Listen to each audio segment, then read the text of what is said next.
ಮುಂಬರುವಂತ ಲೋಕಸಭಾ ಚುನಾವಣೆಯಲ್ಲಿ ಏನಾದರೂ ಮಹಾಗಠಬಂಧನ ಆಗ್ಬೋದಾ, ಎಲ್ಲೆಲ್ಲಿ ಯಾವ್ಯಾವ ಪಕ್ಷಗಳು ಮೈತ್ರಿ ಮಾಡ್ಕೊಳ್ಳುತ್ತವೆ, ಈ ಥರದೆಲ್ಲ ಚರ್ಚೆ ನಡೀತಾ ಇರುವಂಥ ಸಂದರ್ಭದಲ್ಲೇ ಉತ್ತರ ಪ್ರದೇಶಕ್ಕೆ ಸಂಬಂಧಪಟ್ಟಂತೆ ಪ್ರಮುಖವಾಗಿ 80 ಲೋಕಸಭಾ ಕ್ಷೇತ್ರಗಳನ್ನು ಹೊಂದಿರುವಂಥ ರಾಜ್ಯ ಉತ್ತರ ಪ್ರದೇಶ ಗೆದ್ರೆ ದೇಶ ಗೆದ್ದಂಗೆ ಅನ್ನುವಂಥ ಮಾತು ಇದೆ. ಸೊ ಸೀಟು ಹಂಚಿಕೆ ಬಗ್ಗೆ ಇವತ್ತು ಎಸ್ಪಿ ಜೊತೆಗೆ ಬಿಎಸ್ಪಿ ಮಹತ್ವದ ಸಭೆಯನ್ನ ನಡೆಸ್ತಾ ಇದೆ ಅನ್ನೋದು ಗೊತ್ತಾಗ್ತಾ ಇದೆ. ಉತ್ತರ ಪ್ರದೇಶದ ಲಖನೌನಲ್ಲಿ ನಾಳೆ ಒಂದು ಜಂಟಿ ಸುದ್ದಿಗೋಷ್ಠಿಯನ್ನ ನಡೆಸಲಾಗುತ್ತಂತೆ. ಜಂಟಿ ಸುದ್ದಿಗೋಷ್ಠಿಯನ್ನ ಮಾಯಾವತಿ ಜೊತೆಗೆ ಅಖಿಲೇಶ್ ಯಾದವ್ ಸೇರಿ ನಡೆಸ್ತಾರೆ ಅನ್ನೋದು ಗೊತ್ತಾಗ್ತಾ ಇದೆ. ಉತ್ತರ ಪ್ರದೇಶದಲ್ಲಿ ಸೀಟು ಹಂಚಿಕೆ ಬಗ್ಗೆ ಘೋಷಣೆ ಮಾಡಬಹುದಾದಂಥ ಸಾಧ್ಯತೆ ಇದೆ. ಉಭಯ ನಾಯಕರಿಂದ ಮೈತ್ರಿ ಬಗ್ಗೆ ಅಧಿಕೃತ ಘೋಷಣೆ ಆಗಬಹುದಾದಂಥ ಸಾಧ್ಯತೆ ಇದೆ. ಬಹುಶಃ ಇದು ಕಾಂಗ್ರೆಸ್ ಅನ್ನ ಹೊರಗಿಟ್ಟು ಈ ಎರಡು ಪ್ರಾದೇಶಿಕ ಪಕ್ಷಗಳು ಮೈತ್ರಿಯನ್ನ ಮಾಡ್ಕೊಳ್ಬಹುದಾದಂಥ ಸಾಧ್ಯತೆ ಇದೆ.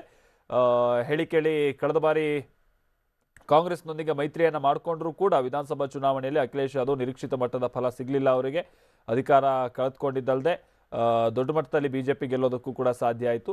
ಹಾಗೆ ಲೋಕಸಭಾ ಚುನಾವಣೆಯಲ್ಲೂ ಇದು ಪುನರಾವರ್ತನೆ ಆಗಬಾರ್ದು ಅನ್ನುವಂಥ ನಿಟ್ಟಿನಲ್ಲಿ ಮಾಯಾವತಿ ಅವರ ಜೊತೆಗೆ ಕೈ ಜೋಡಿಸಿ ಬಹುಶಃ ಸೀಟು ಹಂಚಿಕೆ ಎಲ್ಲ ಸರಿಯಾದಂಥ ರೀತಿಯಲ್ಲಿ ಒಪ್ಪಂದದಂತಾದರೆ ಮುಂದುವರಿಯೋಣ ಅನ್ನುವಂಥ ನಿರೀಕ್ಷೆಯಲ್ಲಿ ಅವರಿದ್ದಾರೆ.